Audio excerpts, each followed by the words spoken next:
Hi, everyone. I wanted to put my face to this, but it didn't really work out that way. So we're trying this new format on Canva. But hi, all. I'm Emily, and I am so thankful that you guys are tuning in. Before I get started diving into the theory, I wanted to ask a few questions to get your guys' mind in the right spots to dive into the theory. So just hang with me for a little bit. Have you ever watched a true crime show or listened to a podcast and thought, man, the world really is a dangerous place? Or maybe you've gotten onto Instagram and maybe true crime isn't really your thing. And you've said to yourself, man, I wish that I had that perfect of skin, or I wish I had that bag, or I wish my girlfriend treated me to that type of dinner. If you've answered yes to any of those questions, it's not just a coincidence. That's what communication scholars call cultivation theory. This presentation is called Understanding Cultivation Theory: Why Messages and Their Channels Matter. This theory relies on the question, do you see the world as it is or as what the media says it is? Cultivation theory is the idea that the more people or the more time people spend consuming media like TV, news, social media content, or movies, the more they start to believe that what they are seeing is a true reflection of reality or real life. Over time, the stories that we watch or scroll through don't just entertain us, they plant seeds that grow into our beliefs and worldviews. Pretty powerful. So let's get into some of the background and the history of this. It was introduced in the 1960s by communication scholar George Gerbner, who was studying a project called the Cultural Indicators Project. He originally set out to examine the influence of TV on its viewers. Him and his colleagues' research question was, does television cultivate or grow a certain worldview in its audience members? And the answer to that question is most certainly it does.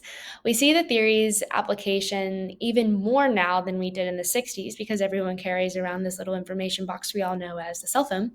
Cultivation theory is beginning to take on new forms as we head into this space of digital reliance. Scholars are beginning to understand how this theory applies to artificial intelligence and even things like what social media algorithms are doing to younger users.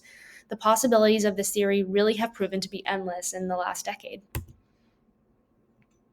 Though this theory does seem a bit dated because it was established in the 60s, hundreds of communication studies have revealed that the theory still holds true, especially according to scholars like Emma Massafara. Decades have passed since the founding of this theory. A social media revolution has taken place. If you guys didn't notice, along with technological advancements that have happened since the internet has taken off. This is something I am sure Gerbner could not have anticipated. However, this theory has remained relevant and kind of telling to a lot of our current digital communication habits. The longevity has pointed out by modern scholars, including Massafara, who introduced the idea that long-time exposure to media and media trends assimilates worldviews or makes them more homogenous. And we'll touch on that in a few more slides. Gerbner found that people who watched lots of TV didn't just get entertained, their worldview was actually shifted.